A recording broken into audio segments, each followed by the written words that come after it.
What's up, everybody? Thralls Metal here once again. I'm Necrotic Nick, and yep, I'm back with another collection update, and yeah, we're still talking about shit I picked up in Florida. Though, I will say, I think we have passed pretty much the halfway mark at this, which, yeah, that means there's still plenty to come.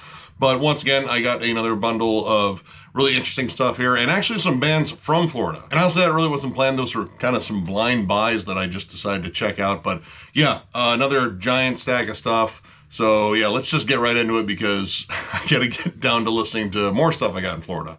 Hands, Give Me Rest. This is the third album from this Fargo, North Dakota-based sludge slash post-metal slash post-hardcore slash metalcore slash post-metalcore, maybe? I don't know. It's kind of a mix of all those things. But they sound kind of like a more metalcore-oriented Cult of Luna. I guess that's kind of like the most basic way I could explain it. Now, I own their second album, Creator. It came out on Face Down Records, much like this one, which Face Down Records means, yep, this is a Christian band. And, I mean, it's kind of apparent when you get down to a lot of the themes and the lyrics in here. It's not overly preachy or anything like that. It's more or less like personal experiences with a little bit of a Christian spin. But generally, I don't pay much attention to the lyrics anyway. I'm more focused on the music. And musically, this is pretty solid. For post-metal, it is not very dark or sullen. Like, generally, that's the vibe I get when I think about post-metal, like Neurosis and, again, Cult of Luna. This has a lot more bright, triumphant, and almost sort of like dream poppy moments. Now, while you do get some like more straightforward post-metal heaviness in songs like Jovian, and I would say The Helix and Restart, which has a really cool Toolish breakdown on it that I liked, there are some songs in here that are maybe like a little bit more poppy or bright and shiny, I guess is kind of a way to describe it. It's not like post-metal darkness. Like, you know, generally with post-metal darkness, I think of, you know, Isis, Neurosis, Cult of Luna. They're melodic, but they're also very dark and sullen and kind of depressive. That is not the vibe on here, especially on a song like Here I Am, which honestly sounds like it takes like a little bit from bands like Smashing Pumpkins and Radiohead a little bit. It's not, you know, oppressively heavy or anything like that. It's decidedly more lush and atmospheric. The melodies are, I don't know, just bright. Bright is kind of the word to describe it. I think the vocals are pretty cool in here because you have multiple vocalists and you get like different sorts of, you know, screams and shouts. The clean vocals, I will admit, kind of have that mid-2000s, you know, clean metalcore sort of sound, which, you know, I know that kind of got old after a while. Like, some bands still do it really well. But for the most part, when I started hearing like the clean chorus all the time in metalcore, that's when I really started checking out a metalcore. I think the songwriting is pretty solid when it comes down to the post-metal aspects. Like, there's good builds and swells of emotion, and the production here is pretty good. I do think the bass is sometimes a little too prominent, like more sludgy and heavy than some of the guitar sections on here, but there are a lot of atmospheric guitar sections, so I know they were probably kind of going for something a little bit more lush and open sounding and kind of just let the bass do the bottom end and kind of give it some heft. But overall, this was pretty solid. I'd say if you're a fan of like any of the post-metal bands that I listed, or like maybe Norma Jean a little bit, but not as like abrasive or breakdown heavy, check this out. Not a bad listen. Hatriot, The Veil of Shadows. This is the fourth album from this Oakland-based thrash metal slash melodic death metal act.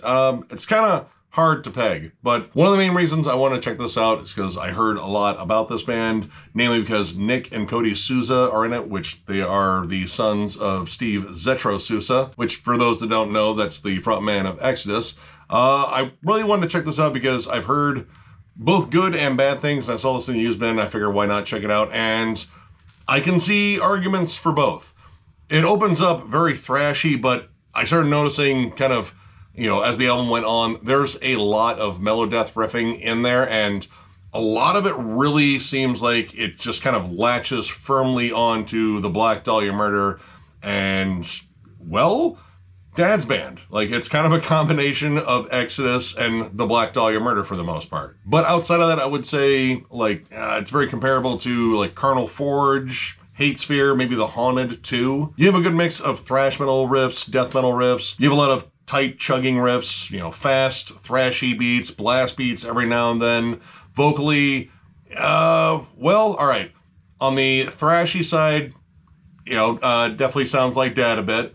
And on the more death roar side, Kind of just like, you know, standard death metal roars, but vocals are one issue I definitely have with this. There are sections on here where I feel like they're trying to do a more clean or sung harsh vocal, and honestly, the vocals get really grating, especially on, let's see, The Hate Inside, Clemency Denied, The 25th Hour, Only Red Remains. Those are the ones I feel like just really put me off because they sound really processed, really filtered, and just the overall sound of them is just not appealing to the ear. And I think the idea of having those cleaner vocals on there were to generate some sort of vocal hook, and man, it just really misses. But the other issue that I have with this is that while it does a lot of cool things that a lot of metal bands that I love do, it feels like it's sort of stock. Like it's sort of trying to capture the metal algorithm a little bit. Like there are moments on here that definitely sound like Black Dahlia Murder, definitely sound like Exodus. There's even some groovier pockets on here that have a fierce Lamb of God vibe. One of the big issues with this album is at no point did I feel like this band had their own identity, but rather they were essentially borrowing snippets from other bands and sort of trying to forge an identity out of that. So that honestly might be a case of having too many identities, but you're essentially kind of borrowing them from bands that are a little bit more established. Even the atmospheric moments on here kind of just feel a little generic. Like you have like dragging chains, you have kids singing Ring Around the Posies, like, oh, it's creepy. But I feel like it's been used quite a bit before. Now, I don't think this is necessarily bad. It's just, again, very plain, and I feel like it's just trying to appeal to so many different demographics in terms of like just modern metal in general. And at no point does it feel like, again, it has its own identity. It's just sort of an algorithm, I guess. Still not a total loss. Like, I think there's some pretty decent songs in here. Like, I do love the opening track, Horns and Halos, and Hymn for the Wicked, the closer, is really nasty too. And there's some other tracks in here as well. I just think this band needs to like kind of forge out on their own and kind of get out from the shadow of other bands that they're clearly influenced by. That and this band is one hyphen away from being Hatriot, which is, yeah, kind of goofy. But seriously though, check them out. Form your own opinions. You may really dig this. If you're a fan of Black Dahlia Murder, Exodus, Lamb of God, and again, like Carnal Forge, definitely check it out. You might actually really dig it.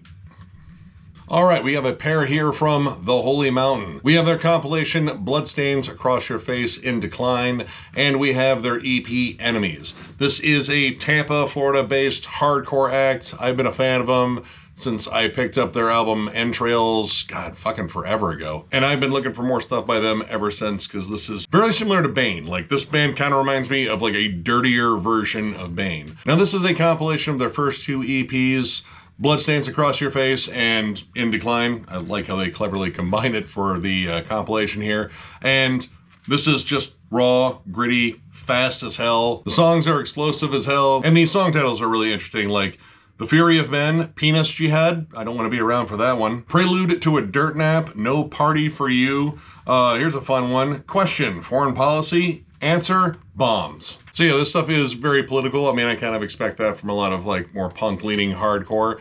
But sonically, this is just vicious. There's a lot of feedback. It's very fuzzy. It's very dirty sounding. You even get occasional blast beats here and there. You have multiple vocalists screaming their guts at you. This is one of those bands where you really want to see them live, but you also really want to fucking hang back because you know the pit's going to be insane and you're going to get your teeth fucking knocked out. Now, one of the cool things I found on here was they did re-record at least one song on here. On the first EP, it was known as The Living Dead and the Rogue States, and then it was known as The Living Dead and The Living Dead Again. And I really like the re-recorded version because not only did they re-record the song, they added to it and made it like a little bit longer and, you know, added like an extra riff or a breakdown on it. It was pretty fucking solid. Now this one is even heavier and noisier. In fact, the guitars dominate the living shit out of the mix.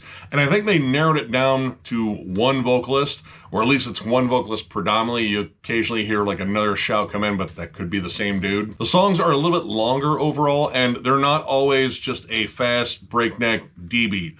Rope or Bullet is surprisingly slow and doomy and oppressive. I mean, with a song title like that, I imagine it probably should be. And the level of dissonance on here and some of the riffs almost kind of had like a blackened crust type vibe to it. The song Wrath on here I think is a big standout. It is the longest song. It's over 6 minutes long. Starts off with a really awesome drum intro that just builds into the song, and it takes kind of a different approach in terms of, like, instead of sounding very angry, it sounds more desperate and pleading. And I was really surprised at the notes of melody that pop up on the bridge. So it was really cool to hear them take on a little bit more melody in here. And this also has a couple of live tracks from Entrails. You have America and Slaves on here, and they sound great live.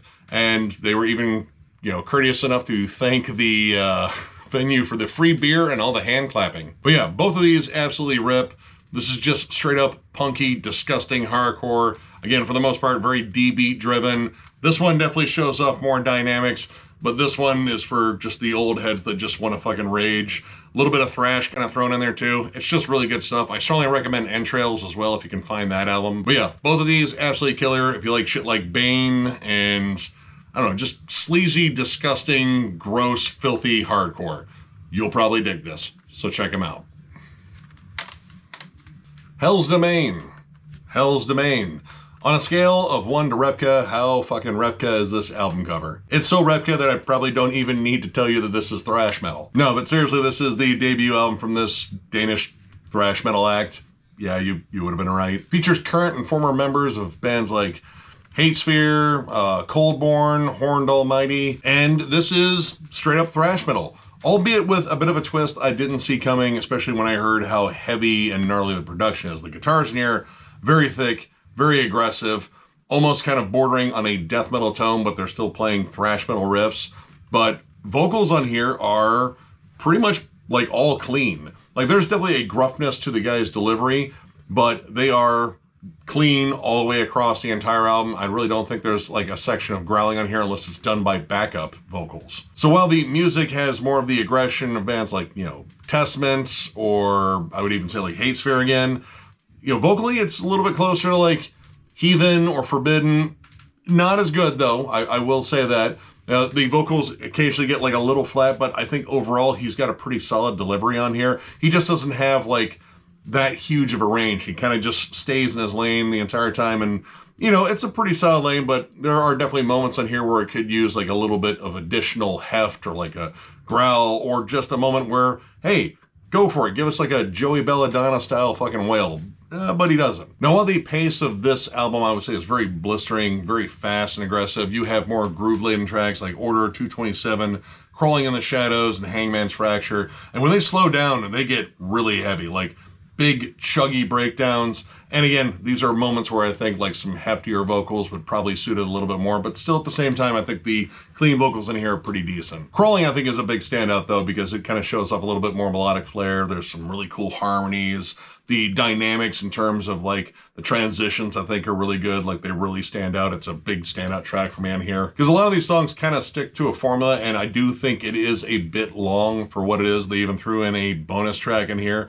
So I want to say it's like over 50 minutes long, but a lot of it is kind of, you know, the same kind of gear of thrash. I mean, I think they even kind of ran out of ideas for song titles, because let's see, track 9 is As Good as Dead, and then is followed by track 10, A Good Day to Die. I feel like you're kind of saying almost the same thing, or maybe one's a little bit more of a positive spin on the whole dying thing. I don't know, maybe if you're As Good as Dead, hopefully it's on A Good Day to Die. But overall, I dug this. This was pretty solid. I do think, again, it runs a little bit long. There's some solid riffs on here. There's a lot of stuff that is like throwback to late 80s and early 90s thrash. It's definitely got like a little bit more heft than a lot of the early 80s thrash. So yeah, I mean, overall, pretty solid stuff. Again, a little surprised with the vocals, but not necessarily in a bad way. Again, if you like bands like Forbidden and Heathen, albeit like, you know, the vocals aren't quite on the level of those guys. And, you know, bands like Hatesphere, definitely check this out. It's good, riffy, fast fun. Holocausto, Campo de Exterminio. This is the debut album from this Brazilian blackened thrash slash, I don't know, like early extreme metal. It's definitely in the vein of like early Sepultura, Sarcophago. I would even say that this is like proto-war metal. I mean, it even says war metal on the back. This came out in 1987. And I would definitely say it's pretty similar to, I mean, a lot of what war metal is. Like, it's very straightforward, very fast, aggressive, almost kind of, well, sloppy, but in an endearing sort of war metal way, I guess. I'm not the biggest war metal fan, so I'm trying to think of nice things to say about war metal. Now, fair warning, all these song titles are pretty much in Portuguese, and my Portuguese is non-existent. But at the same time, I'm pretty sure I wouldn't want to understand a lot of these lyrics because this album has a lot of Nazi theming. Now, from what I gather, the band wasn't actually serious about it. They just went for it because, like, oh, we'll shock people and scare them.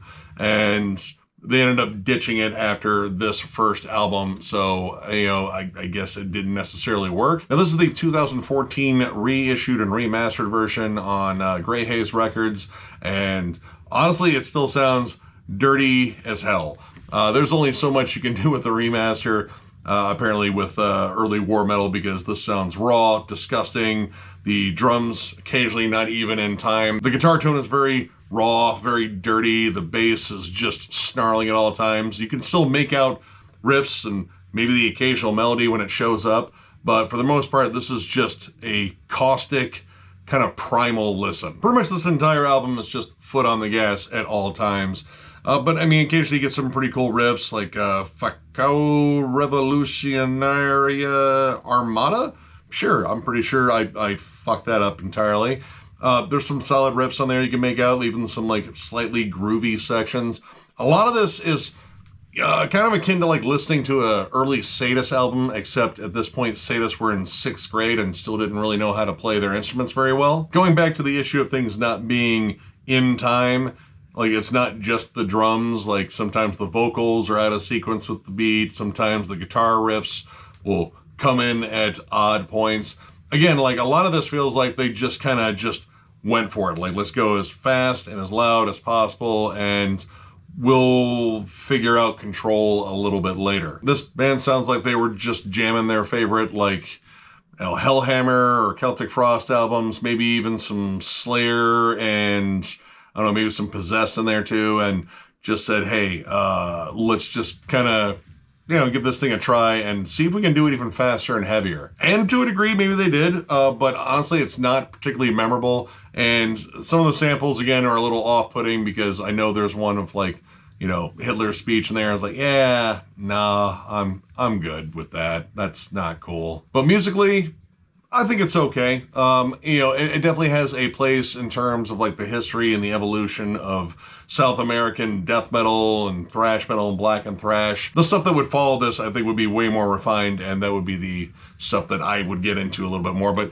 yeah, this is okay. I can get the appeal if you're a war metal fan. I'm really not a war metal fan, but I thought I'd give it a chance, and it's all right. I mean, I'm kind of glad they ditched all the fucking Nazi shit because, yeah, Nazis are fucking clowns, but everyone already knows that. Kind of relieved they were actually posers in that fucking regard.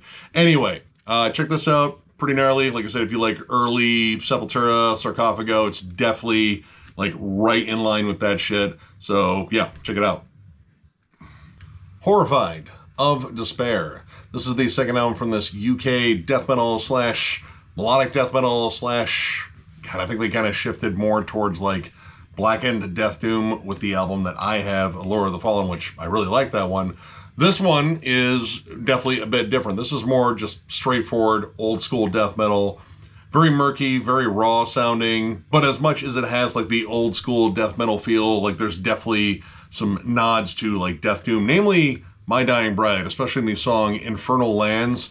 It alternates a lot between like more of a, you know, kind of punky D-beat, sort of like crusty riff and drum pattern to like flat out My Dying Bride, Death Doom, like very dreary, very somber, very fucking depressed. The vocals have almost more of that Martin Van Drunen sort of dry vocal approach on like, you know, Asphyx and early Pestilence albums. And well, most of the time they feel like they're a little bit buried in the mix, and I mean, might as well go into the production. The production here is really rough. Like, it just sounds very dirty, and some of the levels just feel a little bit off. Like the vocals, again, kind of get buried behind the guitars and bass, and the drums feel kind of loud at times in here. And occasionally have some very dreary synths that come in to add another layer on here, and the synths, I don't know, in my opinion, don't sound very good. And when it comes down to the songwriting, sometimes there are some transitions that come off a little clunky, like on Funeral Pyres and amidst the darkest depths, mostly in terms of like switching from like the more mellow death sort of doom and gloom and melancholy to the more like straightforward old school death metal brutality. They don't always feel like they're completely ironed out, but there are some really standout moments, like namely in the breakdowns on Chasm of Nihrin, I don't know how to say that, N-I-H, Rain. I don't know, whatever. And the title track, which is a like giant instrumental, and it's really fucking solid. For me, while listening to this, for every strength I spotted, I found like some sort of weakness. Like, while I really did like, you know, Funeral Pyres, there were some really odd transitions. There's also a weird transition to clean vocals on there that just didn't fit at all. When these guys were playing their more straightforward, like old school death metal side, or just favoring like a flat out death doom side, they were doing really well. It's when they tried to switch gears a lot in here, I think that's where the trouble arose. And Allure of the Fallen, I think, is a really solid album. Like, everything that I think they were kind of struggling with on this one, they did a lot better on that one. But overall, this was pretty decent old school death metal. Like, it definitely has a melodic flair to it. The death doom sections definitely reek of My Dying Bride. I mean, you're a UK death metal band, there's a good chance you've probably listened to that band quite a bit. Pretty much I would say like this just kind of tries a little bit too hard to be more elaborate than it should have been. But overall, still pretty decent. So yeah, if you like Asphyx, My Dying Bride, I'd even say like a little bit of like early Benediction too, check it out, pretty decent. Hot Graves, Nights in White Phosphorus. This is the debut album from this Gainesville, Florida, let's see, thrash / crust / death / hardcore act. It's fast, it's heavy. In terms of the punkier side, I would say very similar to the Holy Mountain, but add a lot of like Toxic Holocaust. A lot of this is just fast and very like DB driven, very punky, snarly, in your face. It actually features Mike Colby of Warflurch, which I absolutely love that fucking band. And I already own one of their albums. I still need to get their newest one, but I own Magnificent Death. I picked it up on Redefined Darkness a while ago, and I absolutely loved it. And I saw that this was in a used CD bin, and I had to snag it. But yeah, a lot of the songs are short, riffy, high energy. Occasionally you get some like more heavy metal gallops, like Worship the Goat. There's some cool spots of melody on there, like some cool guitar harmonies. The black metal side really comes out on I Claim Your Blood in the Night, and the song Rotted as well. They even kind of lay on some cool riffs and grooves on the song Blood Eruption, which I think has some like the coolest like dynamic shifts in the songwriting. Like, there's a really cool like sort of classic heavy metal bridge on it. And there's even like a little bit of doom metal on Dirge of the Apocalyptic Hordes of the Toxic Damned. All the ofs are spelled with V's too, so you know they're cult and true. There's a really nasty doomy section on that song, as well as the last track, Desecration Time, which I think is like probably one of the big standouts on this album. It's absolutely crushing, lots of thrash riffs on it, but it is that absolutely pulverizing doom section. Like, it's so damn evil sounding on the bridge. Absolutely fucking fantastic. I would say, like, in terms of like the faster, more up-tempo stuff, like there's a lot of like Kill 'Em All and Show No Mercy worship on here, but it's cool to hear like some other elements come in, like, again, doom metal, a little bit of death metal, black metal. I think the black metal songs in here, or at least the ones that have more black metal elements, are really good standouts. They kind of up the atmosphere a little bit. But I mean, for the overall vibe of this album, I think the first track says it all. It's called Dirt Thrash, and I think that is almost kind of a good descriptor for this album in general. It is just thrashy and riffy for the most part. It's a lot of fun to listen to. Again, it's very similar to, again, like Toxic Holocaust and Wraith and Goat Whore and shit like that. If you want some fast-moving, evil-sounding songs and you don't have anything by any of those bands, this would definitely do in a pinch. Definitely plan on picking up their new one eventually, but yeah, this was an absolutely awesome find. Again, if you like any of the bands that I brought up in comparison to this, you're probably going to love this. So yeah, check it out. Imperium Dekadenz, Procella Vadens. This is the third album from this German black metal act. We actually just went over their new one, Into Sorrow Evermore. Absolutely fucking love that album. And I decided I need to pick up some more of this on the used bin. And I also noticed that there was a bit of an issue with the cover. I have a rare mirrored version of the cover, so I'm putting up the one that's actually correct up there. But yeah, this one, I mean, if you look at it compared to the album art in the corner, yeah, it's mirrored. They fucked up. It happens. But what's really important is I got another album by them, and this is really solid atmospheric, melodic black metal, I guess you could say. I guess that's what I would describe it as. Like, there's definitely some straight up like second wave worship on here in terms of like blast beats, you know, cold tremolo riffs everywhere. The guitar tone is very gainy and sizzly and cold. The vocals are also cold, very desperate sounding, but not so much evil, more or less mournful and sorrowful and, you know, like that sort of negativity. I will say the production got better on later albums because I would say the guitar tone kind of turned into like a static hiss after a while. But honestly, I think the music on here is really cool. And I really can't complain about the interludes very much because they add a lot of atmosphere and some really cool breaks in between songs where you actually get to hear some cool, clean melodies. And the atmosphere was very engaging, especially on Alla Nuit Tumdante, shit, I don't know. It's track 5. Anyway, it's a more acoustic number, like a more transitional piece, and there's some interesting like thumps or hits of some sort of percussion or someone shutting a door. I thought someone was upstairs like walking around, like my fucking house was haunted or some shit, and I don't believe in ghosts. But I was definitely like looking around, like, did that come from my speakers or did that come from upstairs? They kind of legit sound like footsteps. And normally that wouldn't be alarming, but I live alone and my cat doesn't wear like large boots or anything like that. So yeah, it definitely caused my mind to wander a bit. But those cleaner passages are really excellent in terms of transition. And when it comes down to dynamics, the song A Million Moons on here might be like the big standout. Notably more mid-tempo. It's sort of a, you know, like a straightforward sort of like mid-tempo march. The riffs on it are excellent. It even has like a more droning, doom-laden sort of bridge on it, but with that cold atmosphere. It's an absolutely amazing song. And the song An Autumn Serenade is a little bit different too, where it's a little bit more soaring rather than being very depressive and cold. Like there's more triumphant, more bright melodies. There's some excellent ascending harmonies on it too. It's an absolutely beautiful song. And it contrasts really well with Ocean's Mountains Mirror, which is the next one, which is decidedly more dark and sinister. I really dig this. And honestly, I've digged every album I've heard by this band. I just need to pick up more of them. They are just amazing songwriters. There's lots of atmosphere. I'd say production is probably the only thing that I was a little on here, but the rest of it, absolutely fantastic. I was very immersed in this listen, and for a long album, like I want to say it runs about 55 minutes, it was pretty well paced. Like honestly, it really didn't drag at any point for me. And again, I didn't bitch about any of the interludes. They were all actually really pretty and complimentary to the album. So yeah, I would say if you like, maybe like later Wolves in the Throne Room, maybe even like a little bit of Enslaved, definitely check this out. This is a really solid album, and I would say check out anything by this band because I haven't heard anything by this band I don't like yet. So yeah, check it out. Keep of Kalessin, Reclaim. This is the first EP from this Norwegian melodic black metal act. I've been a big fan of these guys for a number of years. In fact, I already own this EP, but I have the 2011 remastered version. And while I still have that one, I wanted to get an OG copy just to compare the two. And kind of a bigger fan of the 2011 remaster. And a lot of it comes down to production because songwriting wise, I think this band is awesome.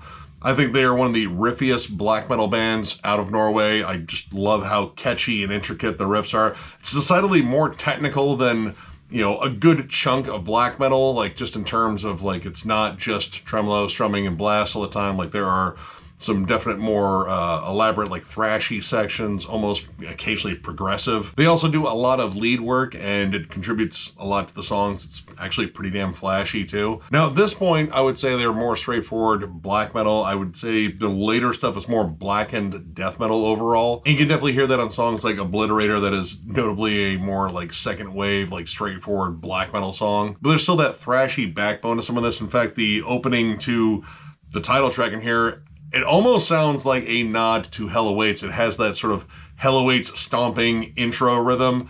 And the riff's kind of in that same vein too. There's some cool synths that pop up on Come Damnation as well. But honestly, again, I prefer the 2011 version because I think, well, it's mixed a lot better. The vocals on here are very dry and out in front, and they get very croaky. And on the 2011 master, I think they sit back in the mix, or at least the guitars are a little bit more full sounding, and it kind of covers that up, or at least it adds some like reverb to it. I don't know, they just sound better overall. Here they just sound really exposed, and croaky vocals work with black metal. I mean, that's one of the reasons why I fell in love with Immortal. I thought, About's vocal style was really interesting. But the music sat out in front of the vocals. The vocals were just like sort of a backing layer to it. And here they're very exposed and kind of grating at a certain point, because at no point I think they get any better on here. They kind of just stay in that weird croaky range. As much as I like Traveler musically and how it ties into the song 9, the first like real track on here, Traveler is still kind of an intro, and intro tracks on EPs have always kind of bugged me because you have a limited amount of space and you want to fill it with, all music. And granted, it's a little bit more musical. It just feels like kind of a filler lead-in. But overall, I do like this EP, but I would actually recommend the 2011 remaster. I just think the production's a lot better, and it just feels more full and more epic and more like what I actually expect from this band overall, which, I mean, their discography is loaded with just absolutely killer albums, very epic, very triumphant, lots of melody, lots of hooks, and just great fucking riffing. So yeah, definitely check this out, whether it's the remaster or this one. Keep It Kalessin's just a fucking badass band, and looking forward to getting more of their stuff in my collection. Check it out. Kever, Aeon of Cycling Death EP. This is the debut EP from this Israeli death metal act. Sadly, this band broke up in 2019 and only put out 2 EPs, and luckily a while ago, Metal Viking 82 was kind enough to send me their second and final EP, Primordial Offerings, and I absolutely loved it. Just crushing old school death metal, very epic, very fucking riffy and dark and sinister, some good Death Doom breakdowns. It's just checking off every fucking box.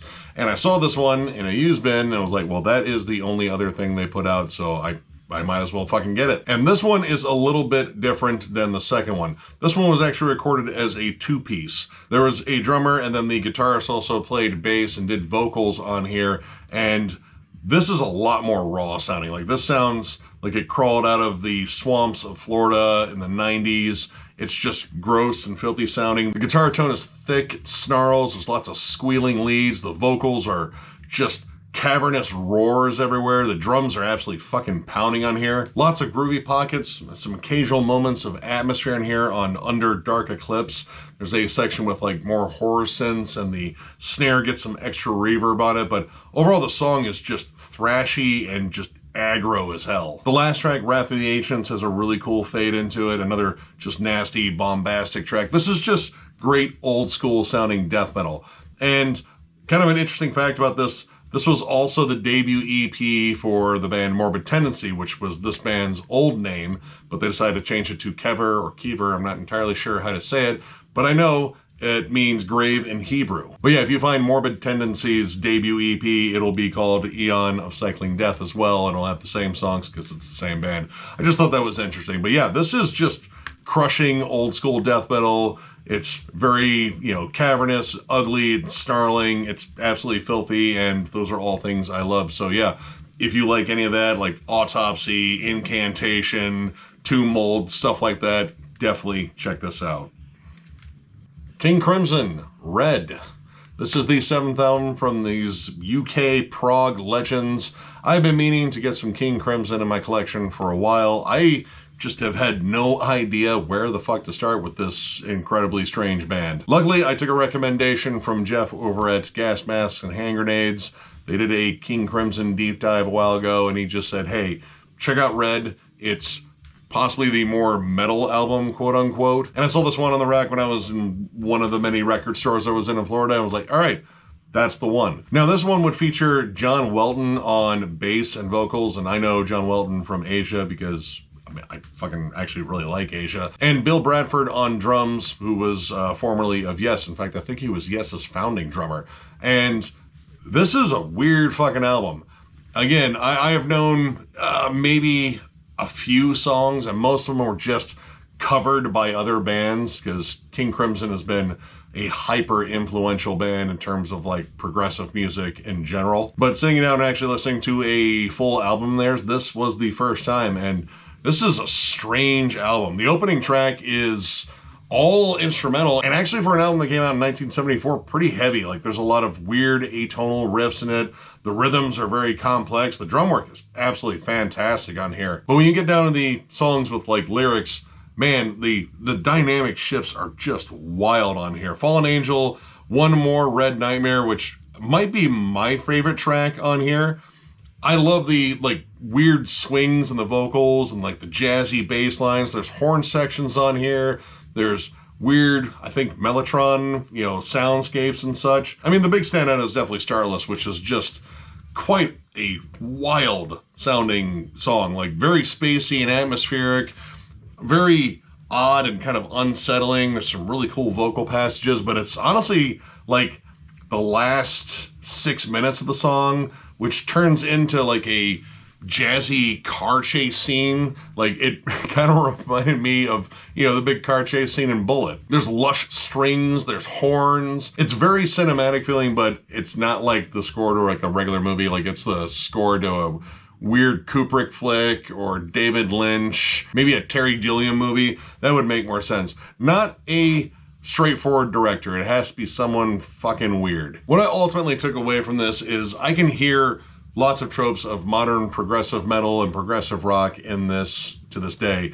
The layering of different instruments, keys, horns, strings, different guitar effects, and of course the truly wild and inventive songwriting that sometimes doesn't necessarily make sense. In fact, I would say some of this borders on avant-garde rather than prog, which those two intersect quite a bit, but I feel like they're still distinctly different. But I can hear that in a ton of bands that I listen to, so I feel like I'm going to have to get some more King Crimson, because this was a really mind-bending listen. Not something I would listen to all the time, because it's kind of a head fuck. I will completely admit it, but it's a really interesting and engaging head fuck, and it was a lot of fun to jam. So yeah, this was a pretty wild place to start, I guess.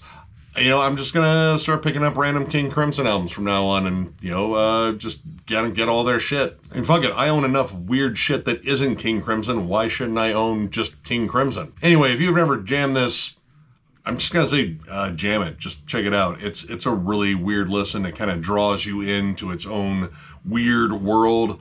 I don't know if all this absolutely makes sense musically. I don't know. I'm not a musician, but man, is it really fucking interesting. Like, that is the main thing that I was just sort of captivated by this. It's some of the most wild songwriting I think I've heard, and I've been listening to weird shit for fucking years, and I kind of think I know where some of it comes from now. But yeah, check this out. Fucking prog insanity right here. King's X, Gretchen Goes to Nebraska. This is the second album from this Missouri prog rock, prog metal, just super influential band that I feel has not got the amount of respect that they really deserve. I'm only like kind of a recent fan of this. In fact, I picked up two of their albums last year. I was down in Florida, and it was pretty much on the recommendation of Jeff once again. And I enjoyed both of them and figured, hey, it's time to actually start digging in this band because I like what I've heard. And this might be my favorite thing that I've picked up by them yet. This is an absolutely amazing album. Now, reading up on this band, especially when we did the review for Three Sides of One, which I really enjoy that album too, there was a lot of stuff on their Wikipedia about how influential they were to a lot of modern rock bands, namely like a lot of the grunge bands like Pearl Jam, Soundgarden, I forget what other ones they mentioned in there, but I could even see like Faith No More. These guys knew how to genre jump, but also have this unified sound. And it's their interesting background, like namely Doug Pinnick, his amazing bass playing, but his vocals are absolutely awesome. Like, he has a very soulful delivery. I believe his background was actually in gospel, and you can definitely hear it on, I believe, Summerland, and Everyone Knows a Bit of Something. But Jerry Gaskill and Ty Tabor also contribute vocals, and they have decidedly different vocals. There's a lot of like, I would say like Beatles-esque sort of vocal harmonies on here. And all of it is very captivating, but when they combine together, honestly, it's the first track in here, Out of the Silent Planet, which is oddly the name of their first album. Anyway, I can hear Alice in Chains. Like, I can hear an Alice in Chains style harmony on that. And again, another thing that cements the fact that these guys were super influential, but at the same time never became as big as the bands that they influenced. Hell, Vinny and Dime from Pantera absolutely fucking loved this band, used to jam them all the time, and they were also very influential in terms of them doing music. Yeah, I ended up loving every track in here. Pallades, I think, is possibly my favorite, though I do like the almost more ballady feel of The Difference. There's, again, elements of funk, rock, like progressive metal / rock on here. It's all kind of blended together really well, and the musicianship in here is absolutely fantastic. Like, everyone is just killing on their instruments. Even the weird little outtake at the end of The Burning Down where they speed it up to like chipmunk vocals and just kind of horse around the studio, I found that kind of endearing. I mean, even the album title, which I guess was a joke, like, I think the story was like they were loading in from a show and they were talking about like things to name an album, just joking around, and someone said Gretchen Goes to Nebraska, and it kind of stuck with them. And when they told their buddy, it was like, oh yeah, by the way, the name of our new album is going to be Gretchen Goes to Nebraska. It was like, for real, you're going to call it that? I was like, why not? But yeah, I dig the hell out of this. And so far, this is probably my favorite thing that I've heard by them, but I definitely plan on getting more. This is just fantastic music, just in general. I think every song is very catchy on here. Every song is very well written. Amazing stuff. So yeah, I'm going to consider myself a King's X fan now. I've listened to enough of them that I have determined that, and I'm definitely going to get more. So yeah, if you've never checked this out for whatever reason, it's just flat out awesome music. Check it out. Koroidia. Koroidia? There's an I there. Koroidia. I don't know, I think that's how you say it. It's Greek for mockery, I believe. At least that's what it said on the archives. Anyway, this is the debut EP from this Florida-based death metal act. This was a blind buy. I picked it up just when I saw it was cheap and it was death metal. I was like, fuck it, why not? Let's just kind of round out this pile and spend more money. It does feature one ex-member of the band Hexorcist. Outside of that, I don't know anything about this band, but jamming it, I found a cool gem of a blind buy, because this is just some solid Floridian old school death metal. Granted, it came out in 2015, but it sounds like it came out in the 90s. Groovy, good thrashy pockets. The atmosphere on here is absolutely amazing because it goes back to my childhood, because they sampled the living fuck out of the movie Clash of the Titans. And I'm not talking about those shitty fucking remakes. I'm talking about the old school 80s one with Harry Hamlin and Burgess Meredith and all the cool Ray Harryhausen special effects. I watched the living shit out of that when I was a kid.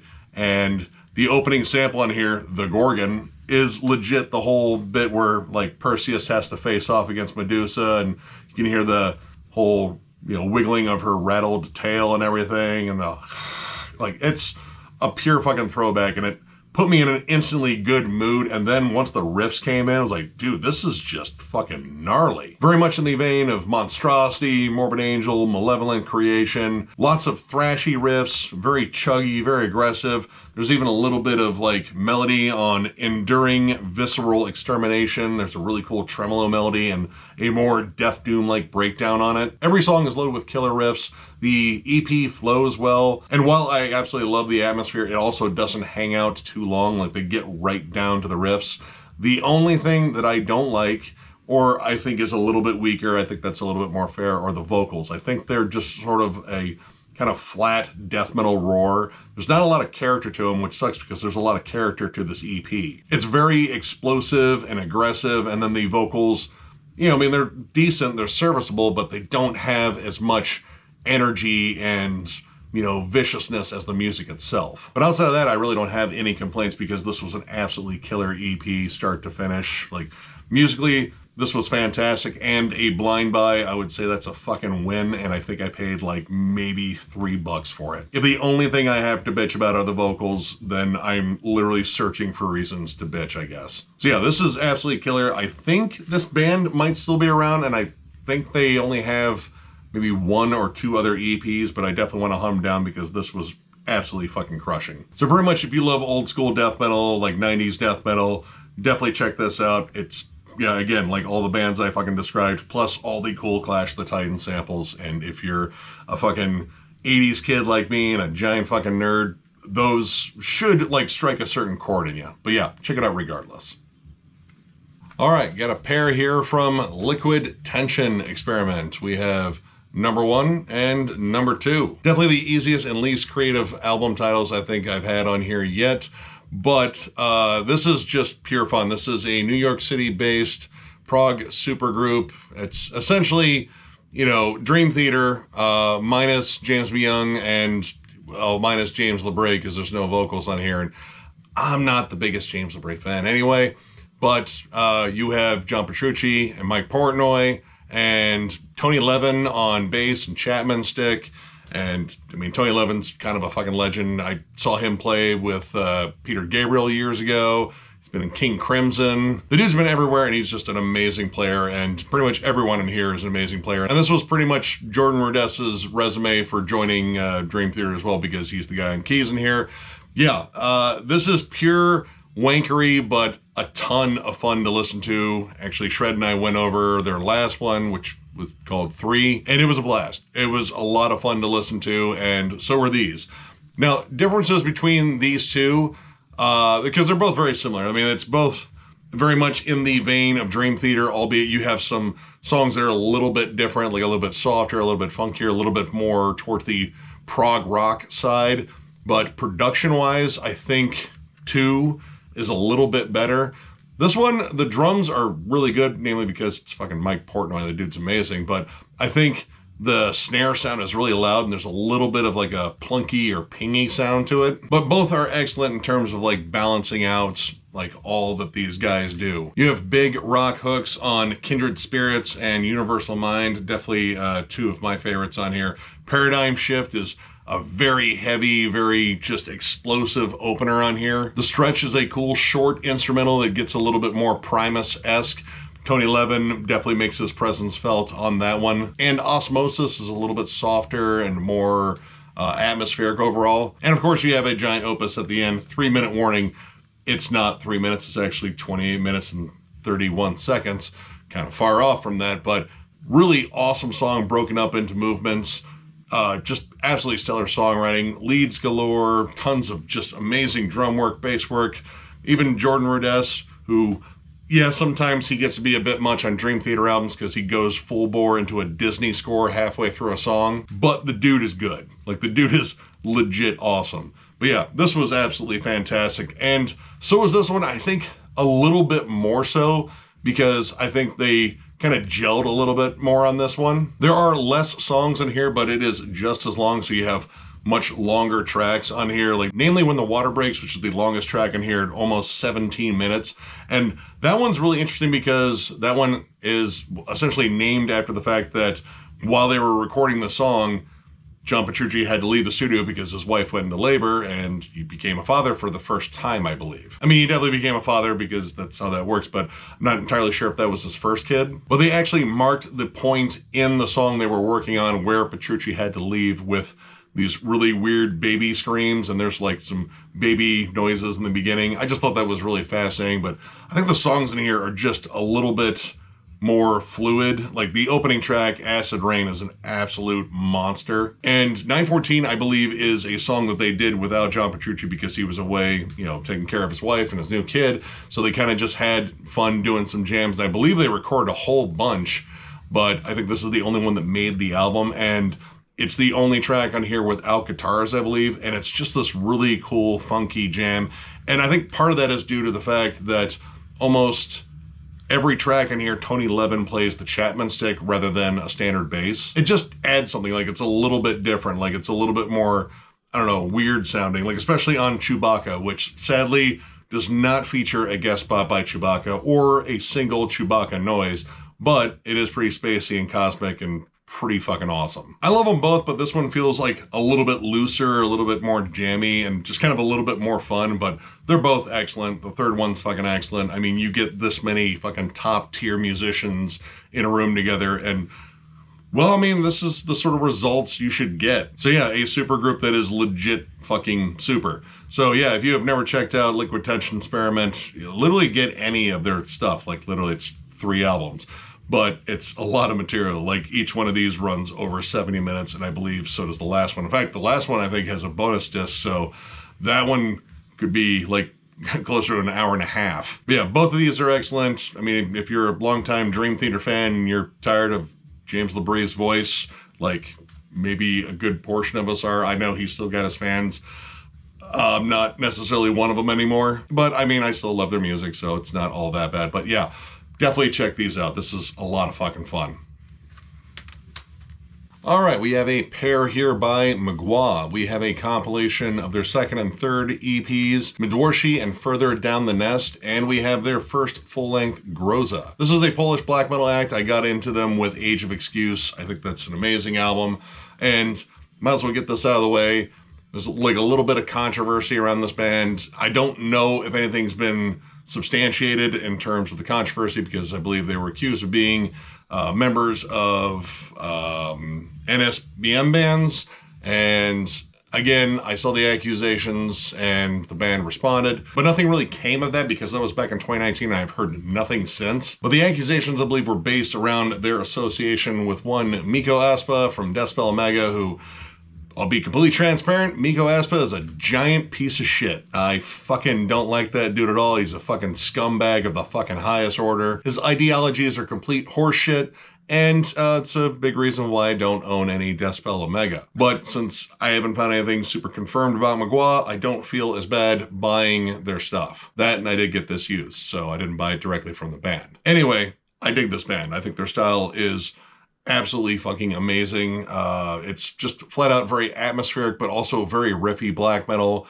Drum work is solid. It's very desperate, hollow, and cold, and just evil and dark sounding. Now, Mdlosci, I would say, is decidedly more raw sounding, very riffy, more mid-tempo stuff too. Like, it's not just a wall of blast beats. In fact, the guitar tone in here really reminds me a lot of like later Darkthrone. Like, it has like a kind of a snarl and a sizzle to it. Loads of dissonant melodies, and I think both parts of Mdlosci, which it's just Mdlosci 1 and Mdlosci 2, they interlock well, they complement each other well. So as an EP, I think that sounds really good. Both songs are a little long, but they flow really well. They don't really drag, and they complement one another, and I think that's really cool. Further Down the Nest Part 1 is definitely more of a second wave song. Like, in fact, it kind of sounds like Mayhem. It's evil, but it's catchy as hell. There's a great fucking melody to it. In fact, I'm often shocked at how melodic this band is for being as dissonant and dark and twisted as they are. Nest 2, though, is definitely the more melodic of the two, more mid-tempo. There's a really cool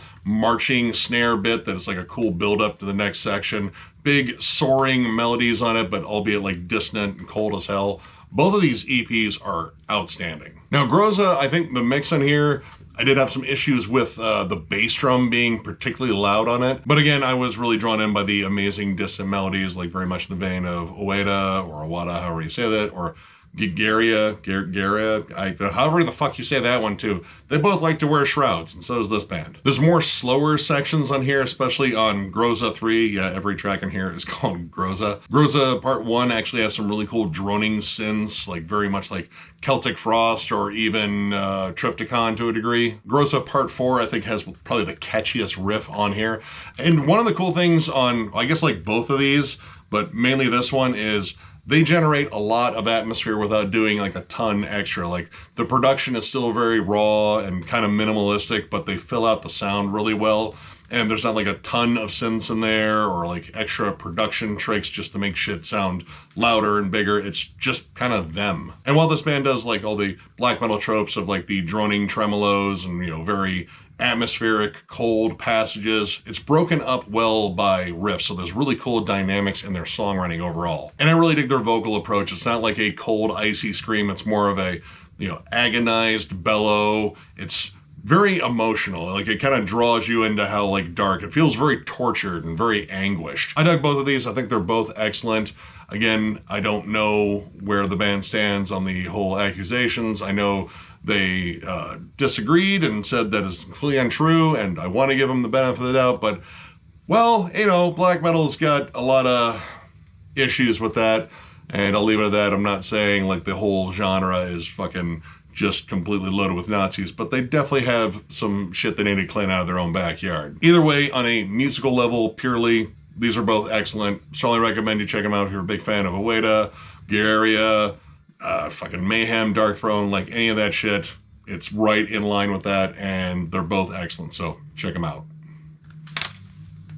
And finally, we have a pair from Naglfar. We have their debut from 1995, Vittra, and their 2003 album, Sheol, which is their third album overall. I've been meaning to pick up more of their stuff. I own a few of their albums. I enjoy them. And I saw these and it was like, well, I don't have those, and that's all the reason I need. Now, their debut, I've been meaning to get mainly because it's the one that everyone talks about so much. This is the 2002 Regain Records version, so I don't know if it's been remastered or, you know, remixed or anything, but I know it's fucking awesome. This is Swedish melodic black metal done extraordinarily well. The riffs are catchy. You have the cold tremolos, the fucking shrieked vocals. There's really cool synths used in here. It's very melancholy and gothic, but at the same time can be just outright like thrashy and vicious. And they employ a lot of melodic death metal riffs in there to kind of break it up, so you get like a little bit of like At the Gates-ish sort of riffs in there, as well as stuff that is maybe more comparable to Dissection. In fact, I could see a lot of comparisons to Dissection with these guys. Actually, Necrophobic wouldn't be a bad comparison either. All good bands that I think I'm using here. But I think the songwriting is absolutely fantastic in here. Enslaved, the Astral Fortress, the Eclipse of Infernal Storms, Sunless Dawn, possibly my favorite track on here. I love the riff work on there, again, balancing out black metal with a little bit of melodic death metal, and really good dynamics, like Emerging from Her Weepings. I don't know exactly what that means, but whatever. It has a really cool acoustic start with like some double time drums, so you have this kind of cool contrast with these very metal pounding drums to this acoustic, melancholy, very gothic melody, and then it explodes into icy cold tremolo riffs and screams. It's a really cool build-up. And there are a ton of awesome guitar harmonies in here, like a lot of stuff that is very similar to like early In Flames, and I still love that shit. I do take some issue with the vocals occasionally. For the most part, they're really solid, but every now and then, I think it's on, God, which one is it? The Eclipse of Infernal Storms. he goes a little too high, like Fay Ray fucking screaming at King Kong high, and it's a bit much. Like, it goes from sinister and creepy to that's just really cheesy, and it sounds like you're gonna trash your throat doing that. But overall, this is killer. They even threw in some bonus covers on here. The Evil That Men Do by Iron Maiden, which pretty solid cover, and then the absolutely bestial cover of Pleasure to Kill, originally done by Creator. It kicks ass. Yeah, this one's fantastic. This one's a little bit different. This one is more, I would say, like a blackened death metal album. It's a little bit more riffy, straightforward. I would say there's more like melodic riffy hooks on it versus like a lot of the cold, you know, icy atmosphere. The production's notably a little bit more slick on here. I would say it goes more for aggression than it does like the melancholy and, you know, like cold, dark atmosphere. Though the song Abysmal Descent really does make good use of like ghastly wails and, you know, like children laughing and shit like that in the background. Like, it's used pretty effectively on there. But I think a lot of the songs are very similar. In fact, a good chunk of them kind of start the same. This is one I would say, like, it's formulaic, but this is one where I'd say, like, when it works, it really works, like, namely on Devoured by Naglfar, which is kind of an interesting way to reference your band there, and Force of Pandemonium. I absolutely love the main riff to that one too. Like, there's a little bit of death metal that creeps in, which again, you could argue this is almost more of a blackened death metal album, but both are good for different reasons. I do prefer this one. This one just kind of captures everything I like about melodic black metal. Very hooky, very gothic and melancholy. This is just solid and heavy and, you know, kind of in your face. It does have a little bit of the atmosphere, but it's mostly about the riffs, and I think they're both really well done. So yeah, I mean, if you like, well, I guess black and death metal for this one, yeah, maybe more black metal, and just solid melodic black metal, check them both out. They're both really good in their own way, and I'm definitely going to get some more Naglfar in the future. Check them out. All right, so that knocks out another one of these. I am literally going to just start working on the next one, still trying to power through the rest of Florida and then get down to Denver, and then I can actually get down to some newer stuff that I've picked up and stuff that I'm waiting on to arrive because, yeah, I wasn't going to stop buying shit. I mean, there's tons of new shit that I haven't had a chance to cover just because I've been going through all this shit. But yeah, plenty more of these coming, and I think maybe after I'm done with Florida, I might start working on Estates of Metal again. I have no idea where I'm going next on that one, but I don't know. I might surprise you guys. I might put up another poll on our Patreon. I don't know. We will see. So if you enjoyed this video, give it a thumbs up. And if you are new to the channel, subscribe because we do stuff like this all the time. We are also on Patreon. If you'd like to help us out there, there's a link down below to thrallsmetal.com. Our Patreon link is there as well as our store, which we will be loading up on shirts. And we will let you know once we have them because we'll probably do a fun video showing off our new designs and all that shit. I'm pretty sure you guys are going to like them. We also have a giveaway going on still. Once we hit 15K subscribers, I'm going to give away a stack of now 11 CDs to some lucky winner. All you have to do is comment on the video linked down below. It is also playing automatically on our channel. Once we hit the number, going to do a comment randomizer, pick a winner, and announce it on here, and we will be at 15,000 subscribers, which, again, another landmark that I never thought we would reach in a million fucking years, but here we are. Thank you guys so much. This is all due to you. I still love doing this. I still love talking to you guys. Like, it's been just such a fun ride, and there's so much more metal to cover, so I'm going to do my best to cover it. So once again, thank you all, and we will catch you later.